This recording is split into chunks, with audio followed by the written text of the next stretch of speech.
भारतीय क्रिकेटर शिवम दुबे की पत्नी अंजुम खान को आखिर हुआ क्या है? क्यों वो कुछ कट्टरपंथियों की तरह जंगल के कानून की पैरवी करते हुए लोगों को भड़का रही हैं? उनके निशाने पर क्यों हैं बीजेपी की फायर ब्रांड नेता नाजिया इलाही खान? ये पूरा मामला क्या है और नाजिया का इस पर क्या कहना है, ये सब आपको बताएंगे ही, साथ ही इसके पीछे की मानसिकता को समझने की कोशिश भी करेंगे। नमस्कार, मैं हूं पुनीत त्रिपाठी और आप देख रहे हैं हमारी खास पेशकश खबरों की तह तक।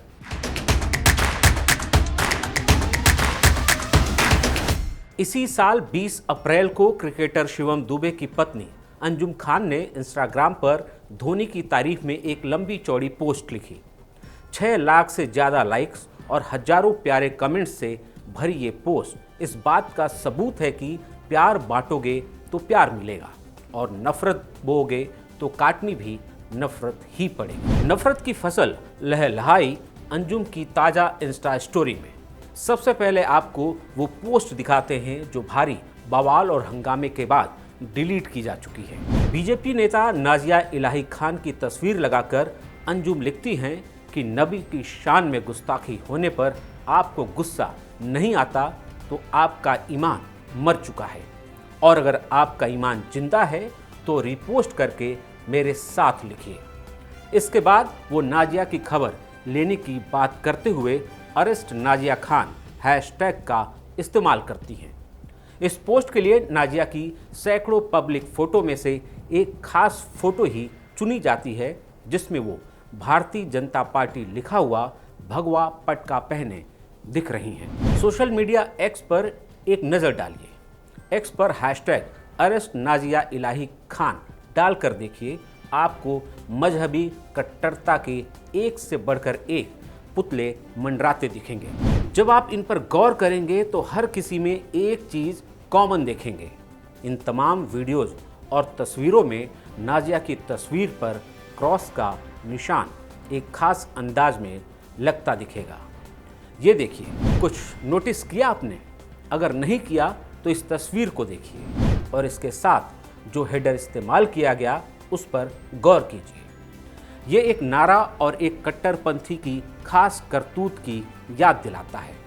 नारा आधा है, गुस्ताखे नबी, और इसके बाद उनकी तस्वीर है जिसमें क्रॉस के निशान के बीच उनका सिर और धड़ है, और सबसे आखिर में उनके नाम के दोनों तरफ क्रॉस का निशान लगाया गया है। यह निशान हमें राजस्थान के दर्जी कन्हैया लाल की याद दिलाता है। इस तरह के पोस्ट संकेत हैं जो अच्छे तो कतई नहीं हैं। ये केवल नाजिया को चेतावनी नहीं है, ये कानून व्यवस्था में भरोसा रखने वालों और कानून व्यवस्था बनाए रखने वाले सिस्टम को भी चेतावनी है। इसलिए एक बार की भरोसा नहीं होता कि कोई जिम्मेदार, समझदार और ऐसा व्यक्ति ये लिख सकता है जिसे हजारों लोग फॉलो करते हों। कहीं ऐसा तो नहीं कि फॉलोअर्स की सीढ़ी बनाकर अंजुम खान सस्ती शोहरत हासिल करने की चाह में ये गुनाह कर बैठी। एक अंतर्राष्ट्रीय खिलाड़ी की पत्नी जब ये लिखती हैं तो उसकी कीमत कई मोर्चों पर चुकानी पड़ सकती है। शिवम दुबे भारतीय टीम के उभरते हुए क्रिकेटर हैं। खास तौर पर T20 में वो टीम में अहम योगदान देते रहे हैं। क्या इस तरह की बेतुकी बयानबाजी उनके व्यक्तिगत जीवन पर असर नहीं डालेगी? क्या इससे उनके परफॉर्मेंस पर असर को नकारा जा सकता है? और एक खिलाड़ी की मानसिक उथल पुथल का खामियाजा अगर टीम इंडिया को उठाना पड़े तो क्या अंजुम खान उसकी जिम्मेदारी लेंगी? अंजुम की यह हरकत ट्विटर और इंस्टा पर हजारों की संख्या में एक्टिव, पैसे लेकर पोस्ट करने वाले उन शरारती तत्वों से कहीं भी कम नहीं है जो देश का माहौल खराब करने की कोशिश करते हैं। आपको इस पूरे मामले पर नाजिया की प्रतिक्रिया बताने से पहले ये समझना जरूरी है कि इतनी नफरती सोच आती कहाँ से है, और एक ख्याल आते ही हमें याद आता है साल 2022, जब बीजेपी नेता नुपुर शर्मा के खिलाफ सर तन से जुदा करने के नारे लगे। एक मजबूत नेता और प्रखर प्रवक्ता को अचानक एकांतवास में जाना पड़ा, उनकी जान पर बनाई। करीब 2 साल तक वो घर में कैद होकर रह गए। नुपुर के खिलाफ सर तन से जुदा करने के नारे लगाने वाले अजमेर शरीफ दरगाह के खादिम गौहर चिश्ती और 5 अन्य लोगों को इसी साल जुलाई में अदालत ने बरी कर दिया। ये लोग तो बरी हो गए, लेकिन नूपुर को बीजेपी ने उसी वक्त पार्टी से सस्पेंड कर दिया था। उनका राजनीतिक करियर तबाह हो गया। उदयपुर में कन्हैयालाल को अलग विचारधारा की कीमत जान देकर चुकानी पड़ी। इस नज़रबंदी को, इन हत्याओं को ये देश और समाज कैसे जायज़ ठहरा सकता है? तुष्टीकरण की राजनीति शायद इसकी बुनियाद में है, जहां राजनीतिक फायदे के लिए कुछ मोहरों को इस्तेमाल किया जाता है और नतीजा ये निकलता है कि एक पूरा समुदाय बदनाम हो जाता है। अब आते हैं नाजिया इलाही खान पर। बीजेपी नेता नाजिया को यूं ही फायर ब्रांड लीडर नहीं कहा जाता। वो अपने बेबाक और बेखौफ अंदाज के लिए जानी जाती हैं। मुस्लिम महिलाओं के अधिकारों के लिए और भेदभाव के खिलाफ वो मुखर होकर बोलती हैं। बंगाल में शरिया अदालतों और ममता सरकार के नफरती बयानों पर नाजिया हमेशा ऐतराज जताती रही हैं। बीते दिनों नाजिया को तेलंगाना से कुछ धमकियां मिली। इन धमकियों में सिर जन से जुदा वाला टोन था। नाजिया को शक है कि तेलंगाना से निकली नफरत की उसी आवाज़ का असर अंजुम पर दिख रहा है। नाजिया ने हमसे एक्सक्लूसिव बातचीत में बताया कि वो अंजुम को अदालत में ले जाने की तैयारी कर चुकी है।